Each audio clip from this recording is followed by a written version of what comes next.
leadership. And Gama is all about helping you build that brand of leadership. So we have to know the roles and the pieces to it and the mechanics to it and know that it's available to all of us, right? Not everybody can be like this guy, Alan. Like, he's like Chris, super talented. They have different problems. I don't have those problems because I don't have that kind of vision that Alan has. But I can tell you that there are tons of people here who have a vision of what their organization will be. And there are three components that we're going to focus on. And the first one is how you build trust. So we talked about it in general terms.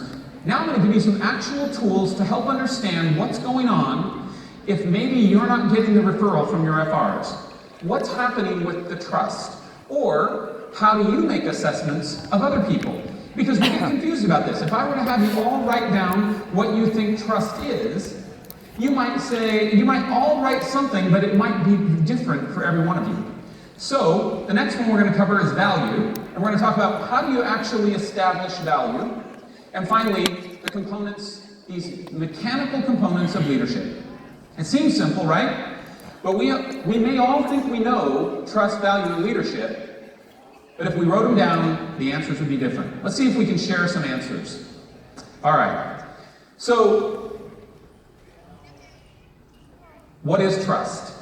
Let me give you the first, an interpretation we hold about this. If you're going to go back home and build trust with people that are going to follow you. Somebody came up in the middle of the session, or after the session, and said, how do I attract them in and make them want to follow me? How do I decide when to close it or sell them?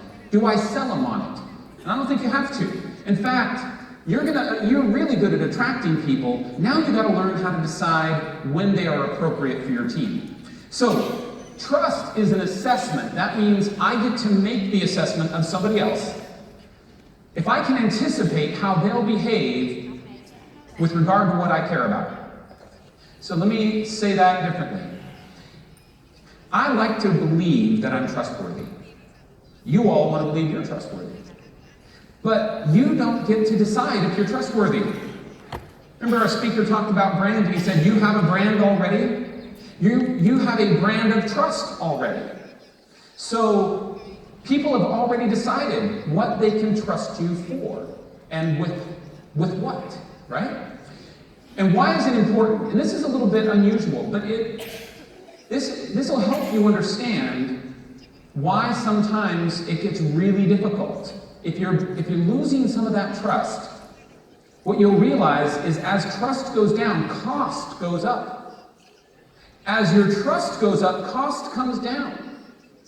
It would not be hard for Bonnie to ask all of you to meet at a particular spot across the street and at a certain time, and all of you want to come because she has a brand of trust with you. She can invite you to do things or ask you to do things, and you're going to do it because you know you can count on her to be looking out for what you care about. And everybody in your life, if you think about who you admire, these are people who have earned the right to be trustworthy by your assessment. So you don't get to decide if you're trustworthy.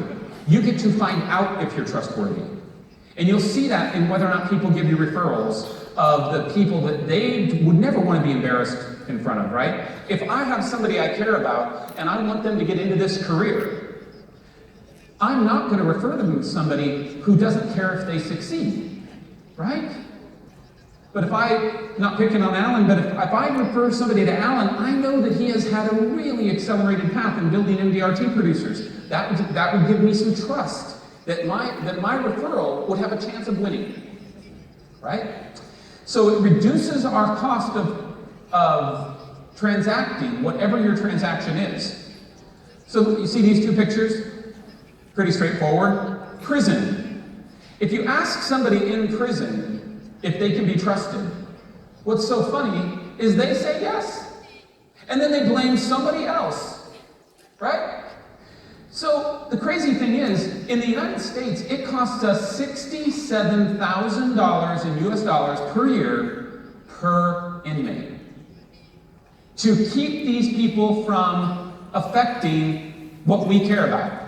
We hold them and we pay all that money. It raises our cost to make a trusted situation, to take people we don't trust and move them.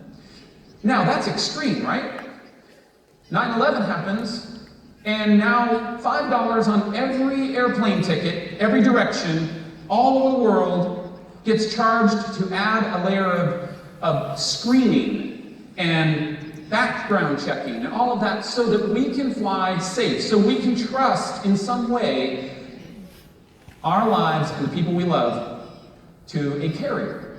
So imagine how much cost gets built into your agency when you recruit indiscriminately, when you bring anybody in that will say yes, and then you just wait to see what happens and you don't have a way of making sure that you're taking care of them.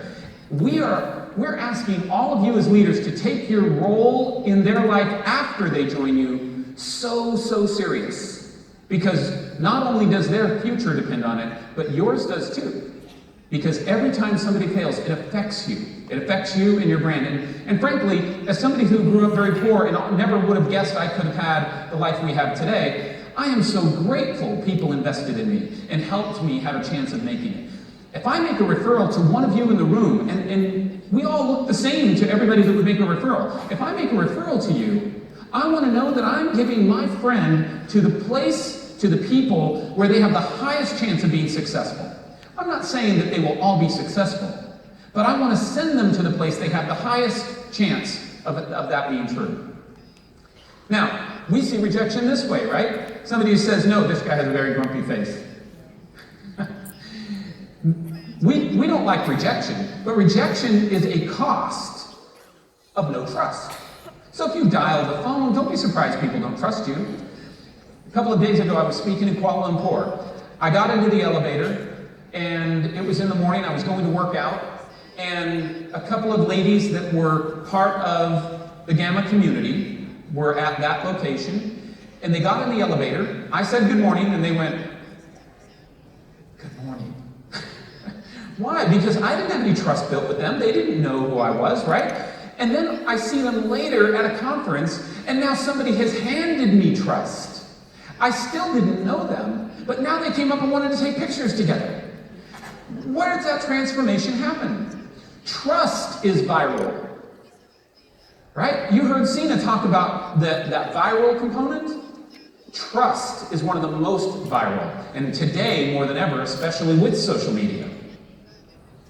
All right, so there are 3 components that you should be measuring all the time with everybody you hire, and it's what everybody measures about you. You don't even know it. They don't know they're measuring it, but this is how we build trust. I told you we'd make it mechanical. This is how it becomes mechanical. First, sincerity. But let's talk about what we mean by sincerity. Sincerity is when you tell me you'll do it, and you hold the commitment until it's done. Lots of people say they will do things. If you break down in sincerity and you promise that you will do something, and then you don't see it through till the end, you break trust. Now you know that. But sometimes we have a way of thinking that a sincere promise and a good excuse equals the same outcome, and that's not true. We joke around in our firm when somebody walks in and maybe they didn't get something done they said they'd do, or we joke with each other. And right before they tell us how it happened that they didn't get it done, everybody else joking around goes, good excuse, good excuse, good excuse. Right? Because it doesn't really matter what we say, it matters how we hold our commitments through to the end. Okay, competence is the next one. Competence has to do with your capacity to do it. So you promised you'd do something, but do you have the capacity to fulfill on it? When my son was 8, my youngest son, he heard about a break-in that happened in the town near us. Somebody had robbed a house. It made him nervous, and he asks us, like, what are we doing about that? And I said, those things happen in the world. As he's growing up, he realizes those things happen. We live in a great neighborhood, so we told him not to worry. And he said, well, I'm not going to worry, but if somebody breaks into our house, and he begins to tell me how he'll beat them up. He's 8. I believe he's sincere. I don't believe he has the competence, right? Maybe he couldn't actually do it, but he thinks he could. And that happens a lot with our good intentions, right? We mean that we're going to help somebody get off to a fast start. We mean that we're going to train them and get them into classes that mean something. But how hard are we working to make sure that the curriculum they have, the onboarding experience they have, and every step after they said, yes, I trust you with my future, are we holding the same standard of care around those things? Now, competence does not all have to come from you. I said that earlier. I don't have Cena's ability with social media. I have a couple of choices. I don't want to be the one left behind. I can either try to compete and learn and catch up, or I can go find somebody to get them on my team and who already knows how. I find, because I'm not that Superman that I talked about with Chris Noonan, I'm not Phil Richards, I'm not Alan, I'm not going to compete with those people that way. I will just go build a better team. Here's the good news for you. Whatever skill you lack in competence, there is somebody out there who has that as one of their best skills. You don't have to work on your worst skill, you have to go find somebody with that skill. If I can build a team faster than I can change who I am, I'll bet on team building, because it's predictable and it's mechanical. So what those people that I want have to believe is that I understand their future, like I understand how to make a better future for them. If they come with me, maybe some of the areas they're weak in, I can help. Maybe some of the areas they're weak in, my team can help. The good news is you don't have any limit on how big your team can be, so you can have every skill necessary in your team to help people build a great career. Take that seriously. And finally, reliability. That's that piece that says, I'm going to manage my life in a way that I can honor everything I said I would do and the skills that I built. Sometimes, if your life is a mess and you don't run your life in a way that you can be predicted, things get in the way, right? So we don't want to let things get in the way, so you want to get rid of those commitments that aren't strategic for what you're trying to build. All right, value. People have choices everywhere they go, and obviously in our world they have choices, right? They can buy insurance from anybody. Why would they buy it from you? What is it about you that's going to make it the right person? And when they finally start looking at carriers, aren't a lot of the carriers similar in product? In fact, only we think there's a lot of differences between them. The consumer doesn't think so. The consumer thinks they're relatively the same. You're the one that brings meaning. So why do people choose you? Where there's choice, there's competition. People choose the best help they can afford. What does that mean, to afford it? It means, remember that cost thing? Like if they can trust you, that lowers their cost of picking somebody good to represent them. That's why referrals work so much better than cold calls, right? But you have to be referable. You can't demand it. I love the earlier speaker that was talking about brand that said, you can't run a contest and necessarily drive the behavior you want. If people have already established who you are and how you're going to behave with what they care about, you're not going to beat that with any other technique. So, let's change the subject to bananas. May as well, because the consumer doesn't know insurance any better than this. If you see two bananas and they're both the same, there's no differentiating between the two, what will the negotiation become? It's going to be price, exactly. If one of them is different, something human happens. If one of them is different, fundamentally, whether you like brown bananas or yellow bananas, they will now be relative in the assessment.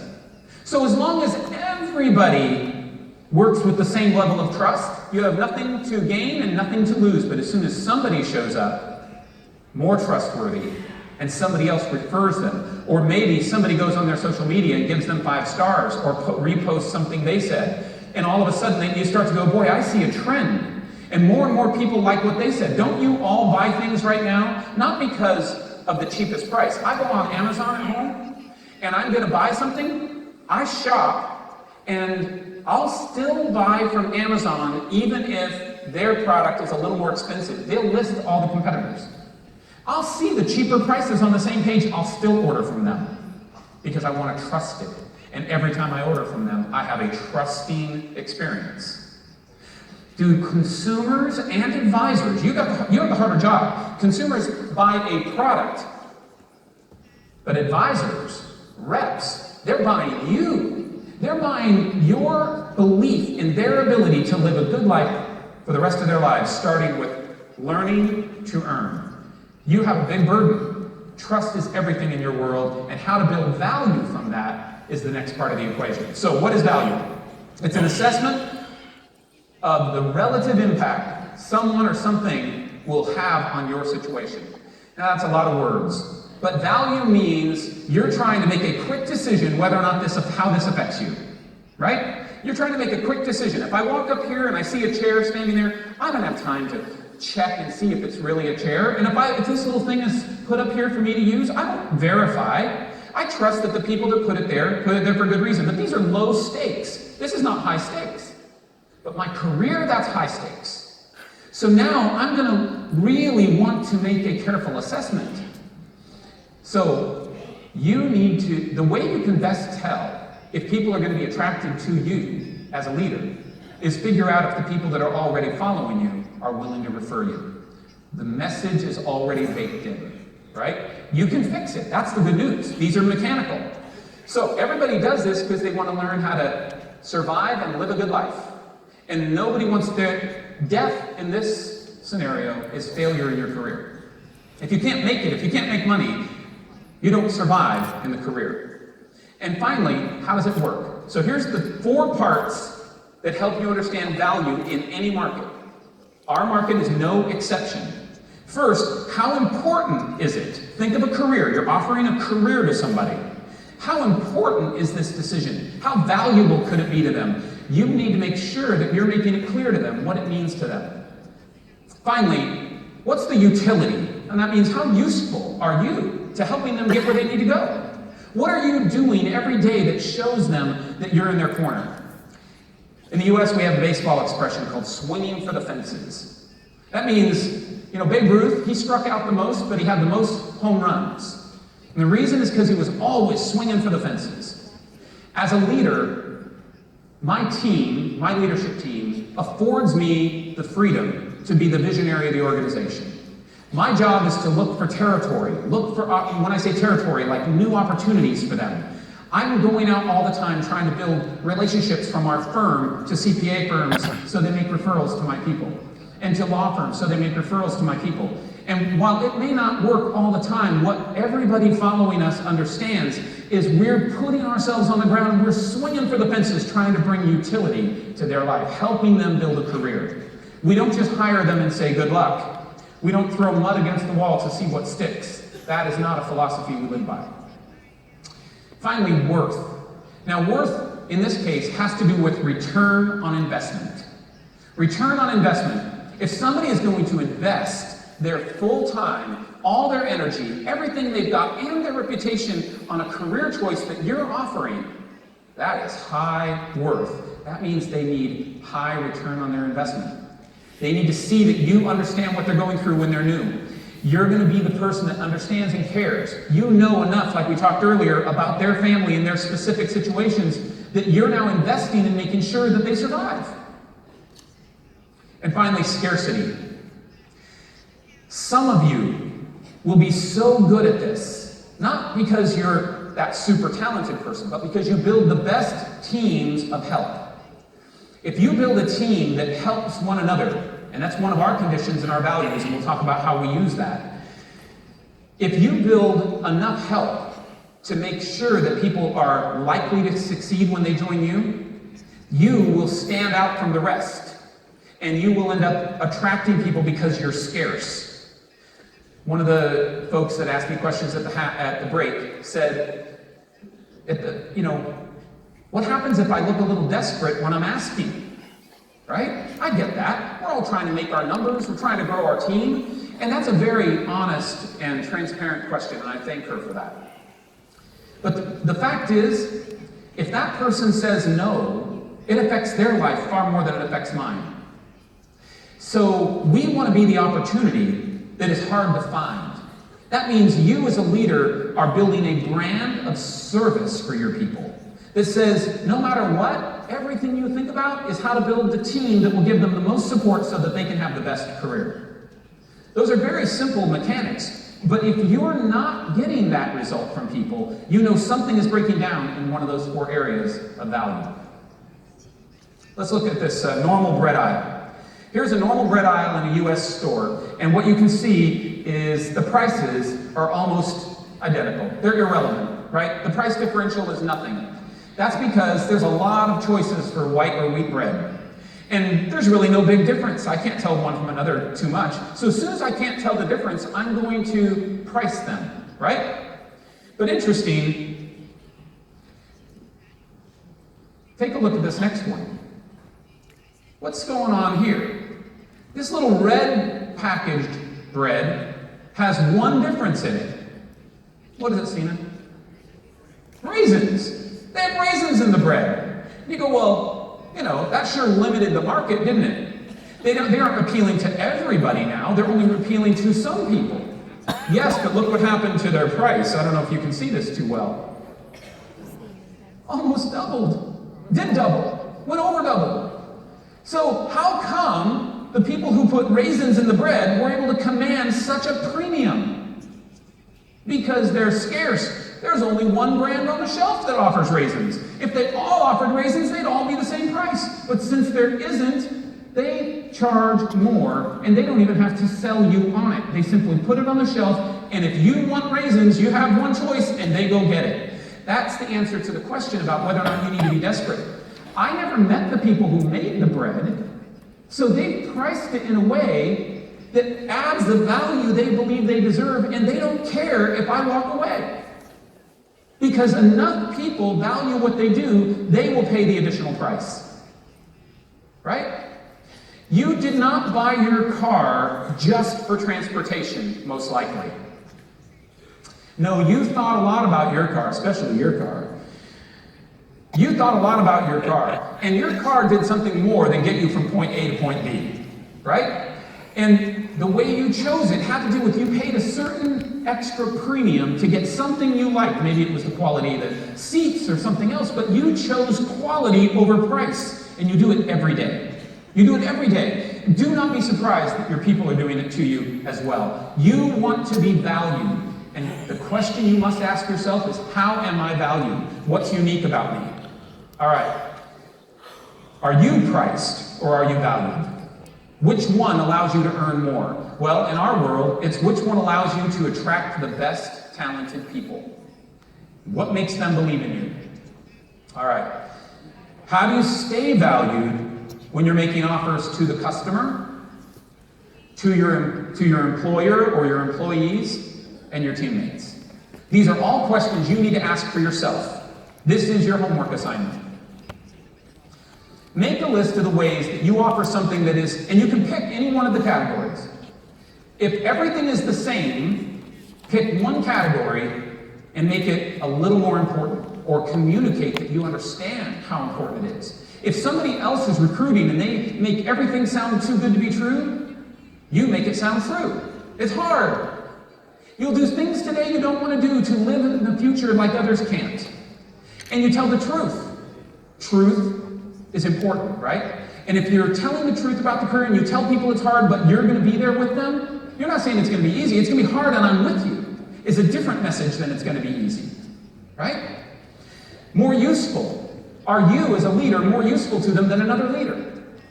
Are you somebody who values the commitment they're making, and do you make great worth out of it? Do you give them a good return on their investment? Are you in their corner? And are you scarce? Are there a lot of other leaders doing the same thing as you?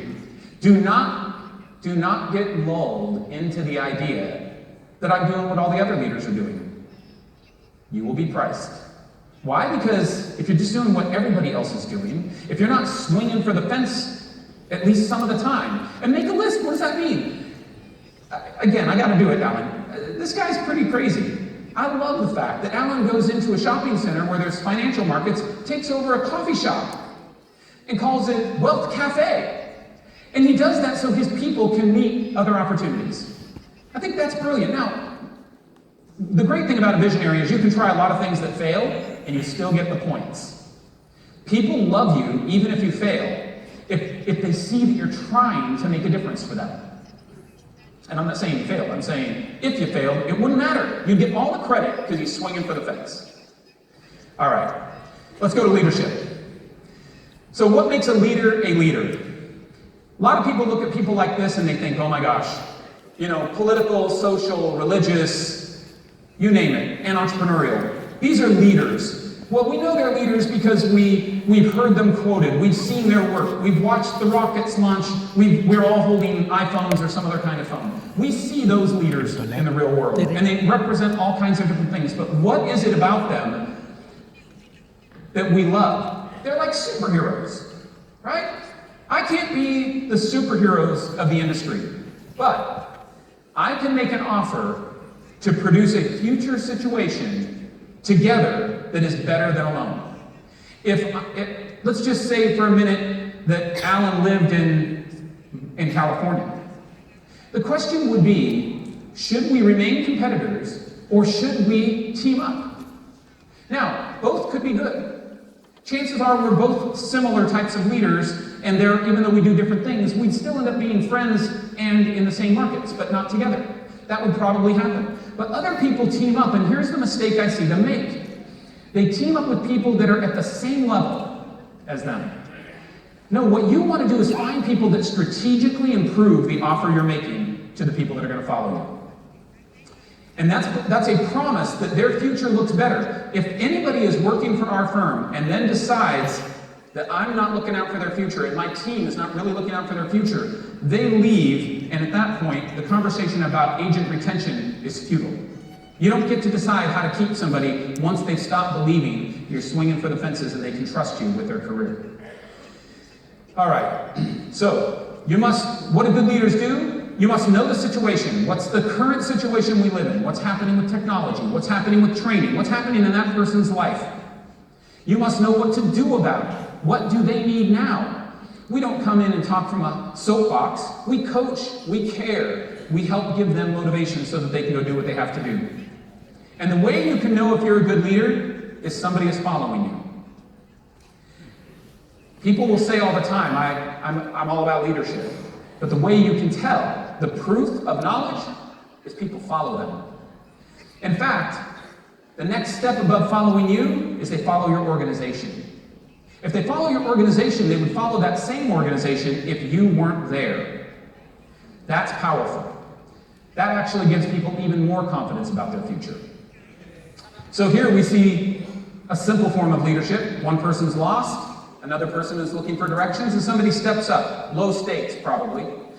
You can tell this is low stakes because nobody's taking it too seriously. But if what they had to do next was cross a minefield, well, that's a little different. It's not about getting lost on the way to the subway.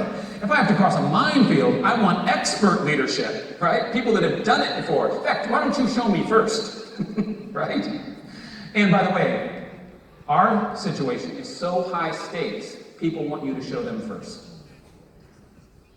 Even our babies can lead us. If mom and I don't want to hear an explosive crying because of something, the baby is trying to tell us how not to have that happen. Our advisors will tell us. What I hear us do a lot is we combat it. We try to argue it with them. What you are assessing isn't true. What happened was, and we try to justify it. That doesn't help you. You want people to follow you, and it's okay if you make mistakes. By the way, what's going on here? Why do I have a header on here that says there's no leader in this picture? What's your first clue? Two people are trying to lead. What's missing? A follower. Nobody's following. Nobody's willing to humble themselves and let somebody else lead. And here's the thing. You do not want to be the leader that thinks you're the leader all the time. I intentionally look for people that are better than me at everything. And so I will never be the best marketer, so I went out to find the best marketer. I don't want to be the best at compliance, and I don't want to be the best CFO. I want to be the CEO. And so I find the best I can find in every category, and I follow them. I support them. They're helping me get to the big vision, so I'm going to help them do their job. That is what all of us have to do with the people that follow us. All right. We spent a fair amount of time covering Career in finance, learn so you can earn, and then protect, save, and invest. Thank you very much. We're out of time. I appreciate all of you being here, and again, thank you for having me back in for the rest of the workshop. Thanks, KD, thank you. And now, ladies and gentlemen, much sought after speaker, as of course Bonnie mentioned, this man speaks, trains, and teaches in more than 50 countries around the world. Today, share with us a blueprint for transformation, living to learn and learning to lead. Please welcome Chris Dunham.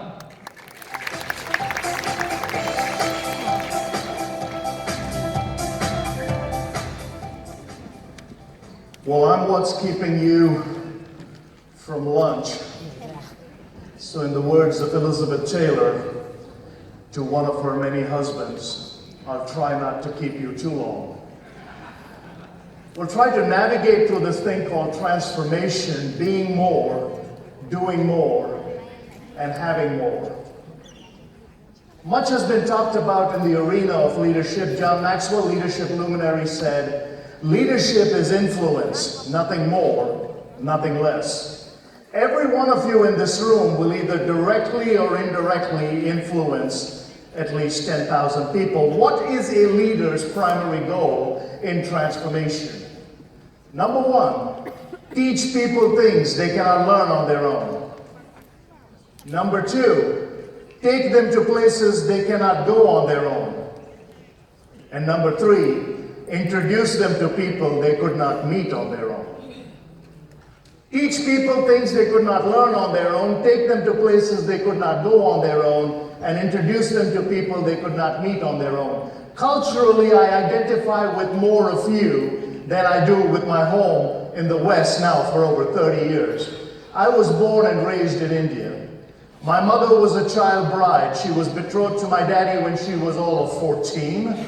She married him and came to live with him at 15. Brother at 16, me at 19. My mama had an 8th grade education, but was one of the most transformative leaders I've ever met. Because by the time she passed away early this year at the age of 77, slowly and methodically, every chance she got, my mama went back and continued to learn. And before she passed away, she got her master's degree from the local university.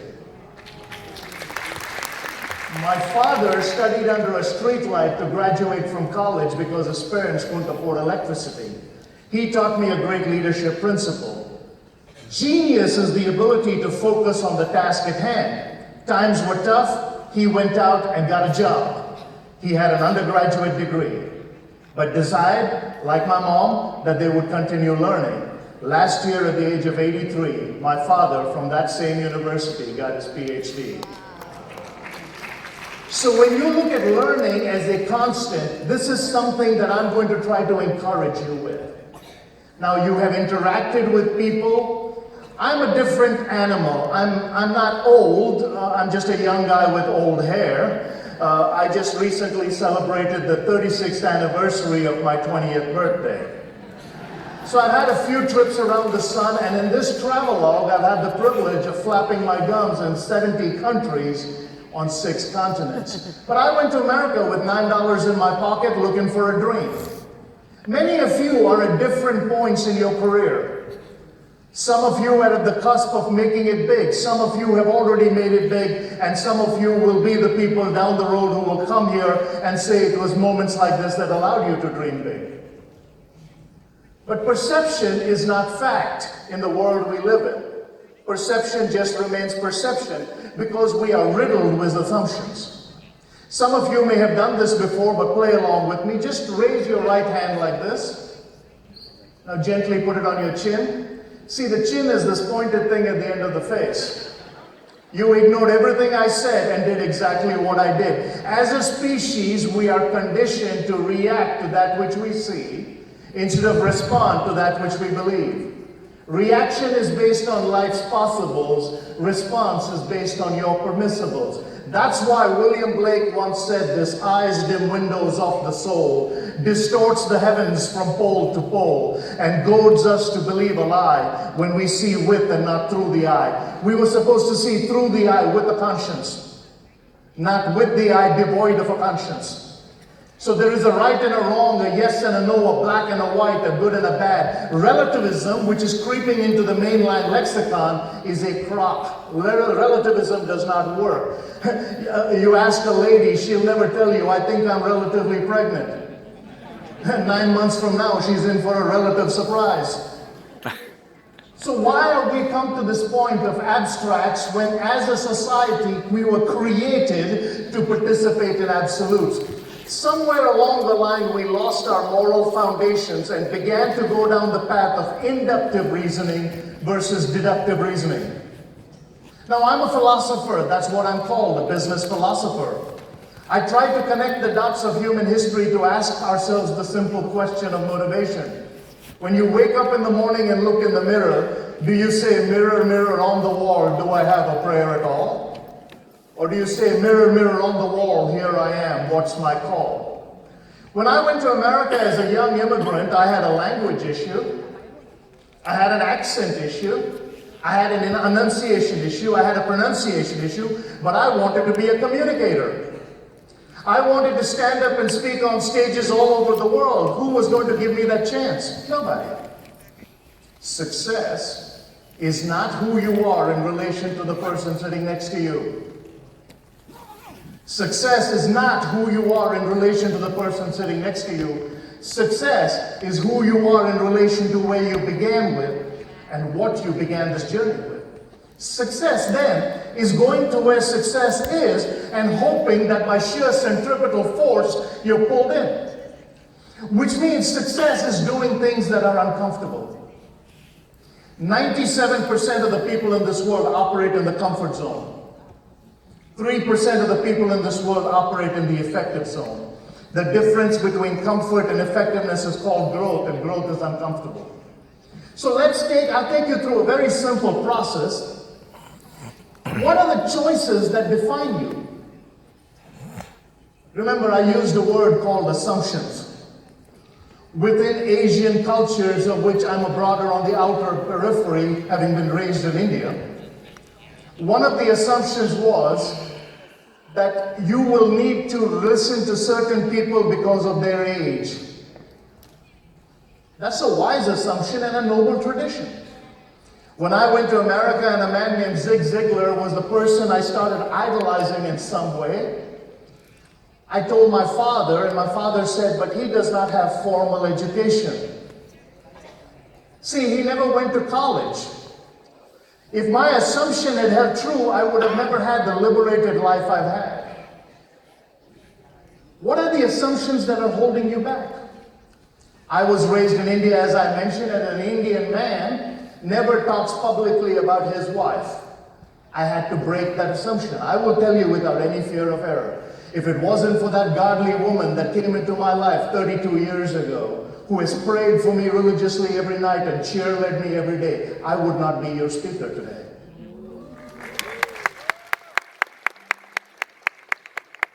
So I had to break the assumption. In fact, I was doing a seminar in Chicago and some fellow said, I was really moved by what you said. I said, what are you talking about? That was just a personal example. He said, no, my wife keeps complaining that I don't tell her I love you enough. I said, what's the question? He said, how often should I tell my wife I love her? I said, before somebody else does. It's not complicated. That's why we say marriage is grand, divorce 100 grand. And some people find out the hard way. What are the chances, what are the choices that define you? I put a picture of a runner. Because one of the stories that captivated me some years ago was the story of Edwin Moses. Edwin Moses was arguably the greatest short and middle distance hurdler the world had ever seen. A 13-year stretch, 120 consecutive races, never defeated. I think he medaled in 3 Olympics, and the US boycotted one in between. Edwin Moses went to Morehouse College in Atlanta, the same college that produced the Reverend Dr. Martin Luther King. Morehouse College did not have good enough equipment, but Edwin Moses had great God-given talent. His coach said, you will be a superstar, but you have to go and practice on the neighborhood track. The neighborhood track, which had gravel, substandard shoes.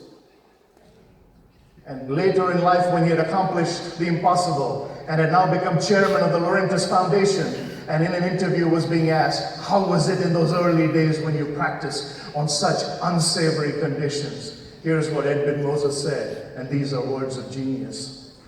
He said, I knew it was going to hurt, so I cried before practice. Success is tough,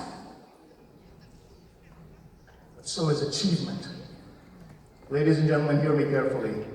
The food you will eat on the mountaintop only grows in the valley. Nothing grows on the mountaintop. If you're in a despondent situation now, wondering about recruiting, wondering about any of the things your industry professionals have so eloquently posited for you, take this from a humble person who has traveled much of the free world and dealt with people in the very depths of despair. Hope is the foundational quality of all change, said John Maxwell. Alfred Adler. John Maxwell said, if there's hope in the future, there's power in the present. So today you're here. You have come and sat for a day and a half or two and listened to countless volumes of information on building, on engaging, on enhancing, on empowering, on excellence, on education. But what does the hope barometer say in your mind? Is it same old, same old? Hear me carefully. If you just added the information of these past 72 hours without deleting any of the old garbage that hasn't worked, the first sign of trouble, the old stuff will creep back up. You have to make some. See, you can make radical changes in minute steps. Earthquakes and hurricanes get all the publicity. Termites do more damage. That's why Eric Hoffer said, in times of change, it is the learners who will inherit the earth, while the learned will find themselves beautifully equipped for a world that no longer exists. Marshall McLuhan, a Canadian professor and philosopher, said, all of our assumptions have outlived their uselessness. If you're being gripped by anything that is not real, let it go. So there I was in the early part of my career wanting to do this, and everybody was looking at me as the package from India. Which ironically is fascinating. Today is India's Independence Day, and it was in the city of Taipei in 1995 that I came and did one of my first international seminars all those years ago. We've come full circle. Back in those days, I did not have a slot that I could start in. Today, using the words of Kelly, they have trusted me with the slot to finish. See, there is going to be, you have to come into this world understanding that nobody owes you anything. In fact, let me give you a funny stat. 80% of the people in this world don't care that you have a problem. The other 20% are really happy it's you. 100% of the people in this world don't give a hoot about you. In fact, do me a favor. Turn to the person on your left and say, you're amazing. You're amazing. Turn to the person on your right and say, glad you're facing facts. You're amazing. Bạn là người tuyệt vời. Life is tough. But if you're tough on yourself, life will become infinitely easier on you. Folks, I've been broke and I've been in debt. I've had money and I haven't had it. Overall, it's better to have it. But let me give you a newsflash. Money is not everything. Though it ranks reasonably close to oxygen. When you need it, there is no substitute. Money bought me a house. It actually bought me two. It'll never buy me a home but laughter. Money bought me a bed. It'll never buy me a good night's sleep. It bought me a good time. Won't buy me peace of mind. It bought me a companion. Won't buy me a friend for life. I like the things money will buy. I've traveled much of the free world. I've sat in front of the plane, and all of those things get money. Folks, you can get everything in this world that money will buy without character. But you cannot get any of the things money won't buy without that character. What then is this character? Character is the ability to have pride in the mundane. What is the mundane? What you do every day. This morning I woke up at 4:30 and rehearsed this talk. I've done it before. But I've woken up at 4:30 or 5 o'clock every morning for the last 23 years, and I read at least 1 hour every morning because Sybil Stanton said, discipline is not on your back needling you with imperatives, it's at your side encouraging you with incentives. To which I would like to add, the day you make yourself a slave to discipline, the world will become your oyster. What are the chances you're going to take? How are you going to redefine those paradigms? Let me give you 3 quick hits and then we'll be done. First, the source of your influence. Where are you getting? The word was used, knowledge, quite extensively this morning. I would like to add the word wisdom. Knowledge is learned. Wisdom is lived. We got more knowledge right now than at any other time in human history. The largest percentage of educated people messing up the planet. How are we going to get wise? We have to understand the source of our influence. Are your role models consistent? Fred Smith said humility is not thinking less of yourself, it's thinking less often of yourself. I'm reminded of this funny story. It takes place fictionally, of course. Many of you who have read classical literature know the name Sherlock Holmes, a fictional detective created by Sir Arthur Conan Doyle. Sherlock Holmes had a trusty sidekick by the name of Dr. Watson. TV shows have been made about that legendary pair, books have been written. So there's a funny story told anecdotally of Sherlock Holmes and Watson at the middle of the night camping out on the side of a mountain. Around 2:30 in the morning, Sherlock Holmes nudges Watson and says, "Watson, old chap, look up. What do you see?" Watson says, "Why, Holmes, I see millions of stars and can only surmise that astronomically there are billions of galaxies.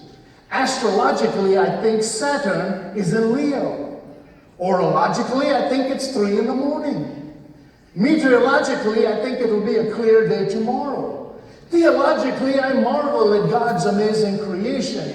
Why, Holmes, what do you see?" He said, "Watson, you idiot, someone stole our tent."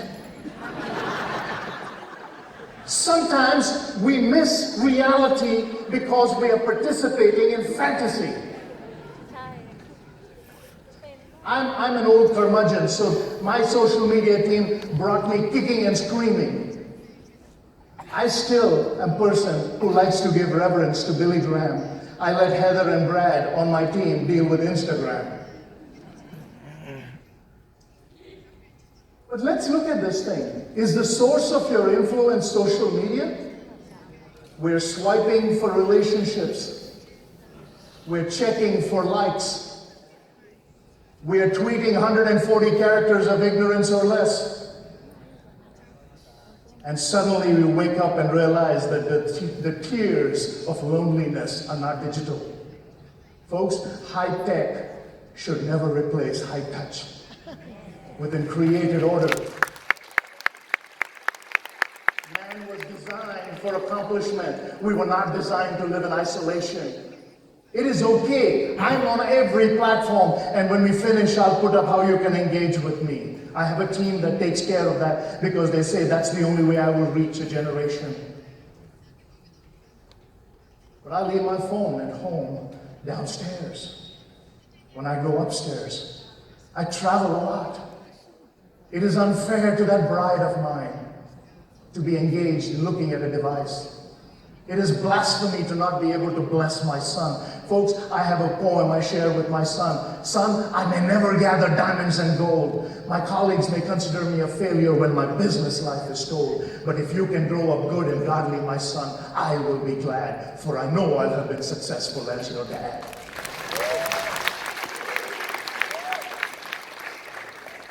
What is the source? Who are we listening to? Who are our heroes?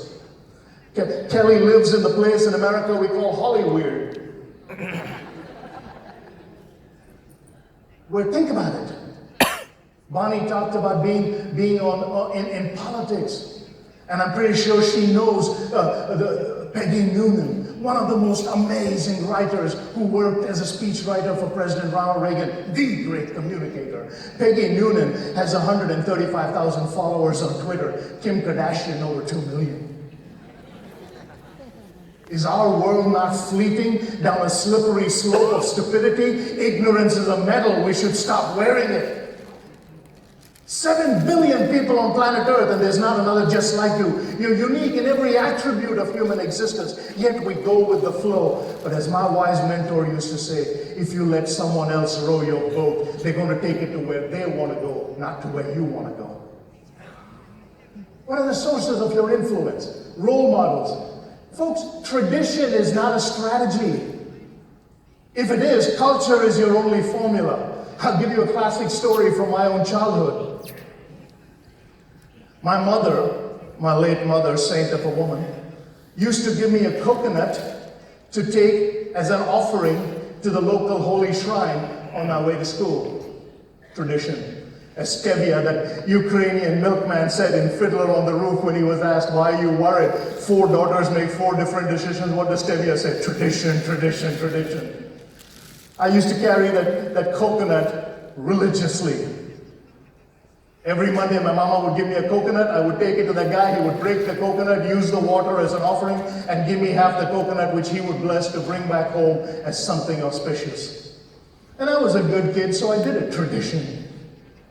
I had a friend, Vikram, who loved coconuts. He looked at me and said, you're doing this all wrong. The water in the coconut is the most refreshing thing that God has given us. So I'm going to make you a deal. I will break the coconut. I'm an expert. We'll drink the water together. We'll eat half the coconut. I'll bless it. You take it back to your mother. She would not know. And that's what I did. I did that for the next 6 years. I became old. I went to the West. I got married. I had my own son. And I decided to confess to my now aged mother that I had actually violated her tradition. I came back home, and in the Telugu language, I said, Amma, which means mother. I said, you remember the coconut? She said, yeah. I said, I never did what you asked me to. You know what she said? That's why we've had all this bad luck. Tradition. How many things are you blaming on tradition? Yesterday, when they picked me up at the airport, day before yesterday, they asked me a question. They said, how was the flight? I said, it landed. See, that's all I ask for now. I'm a very simple guy. My request in this world is it needs to go up and come down in the same number of people. I win. But we pretend to be logical when we are the most emotional of all species, hence we're having no fun. In fact, some of you are not laughing of any of my jokes. There's some new scientific evidence. If you have a tendency to laugh and you suppress the laughter, it'll come back inside and spread your hips.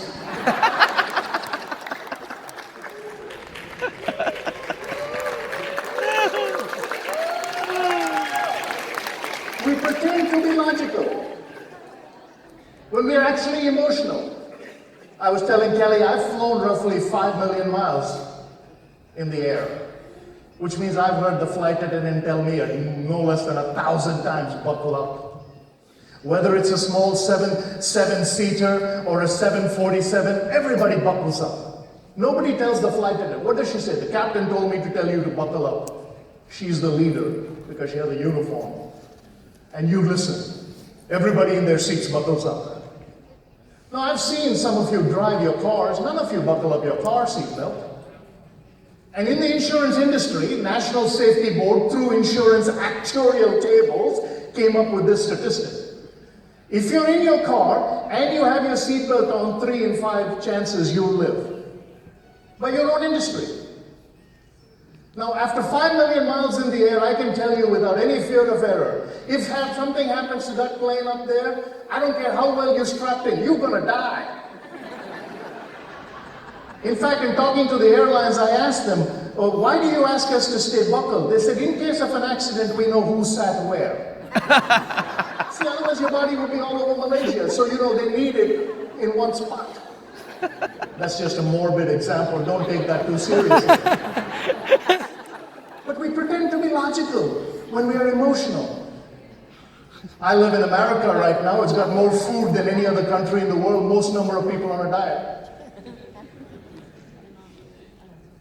Here's the tragedy of that great nation. We got more marriage counselors per capita than any other country in the world, highest rate of divorce. Foundations. God has given us three great institutions: the family, worship, and government. We have killed the family, we're eroding worship and depending on governments. That's why we're failing. Philosophy 101. Being the source of your influence. Second, doing the course of your development. Affiliation determines income, reputation determines outcome. My mentor used to say, inspect what you expect. I know a lot has been talked about recruiting, and I've recruited a fair share of people, but I'm an old salesman. For me, everything is sales. I've never gotten away from prospecting every single day to fill the pipeline, no matter how hard. And I've written 6 books now. I don't need to do it, but I love the profession. I jokingly tell people that even when I fire people, I do it positively. I call them into my office and I'll say, I don't know what we're going to do without you, but starting tomorrow, we're going to try.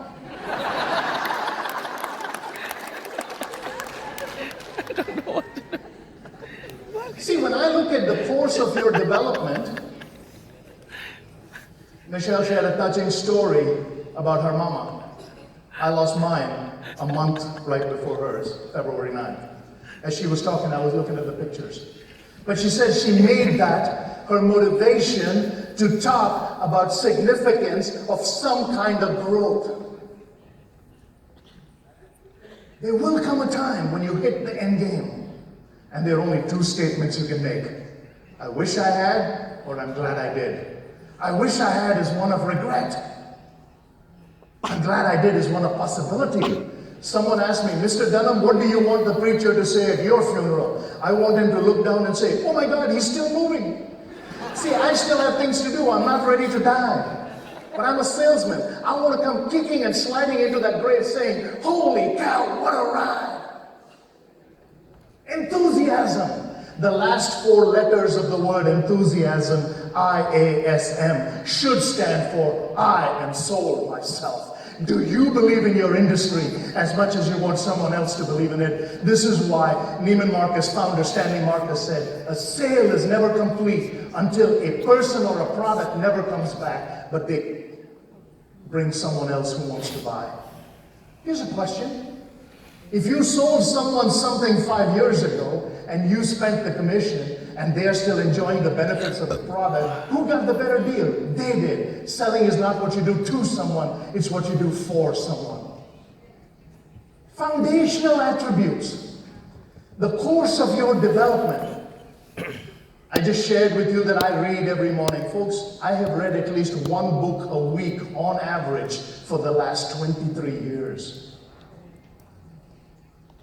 Don't just sit there to get there, sit there to arrive more informed. Your competition is getting keener, are you?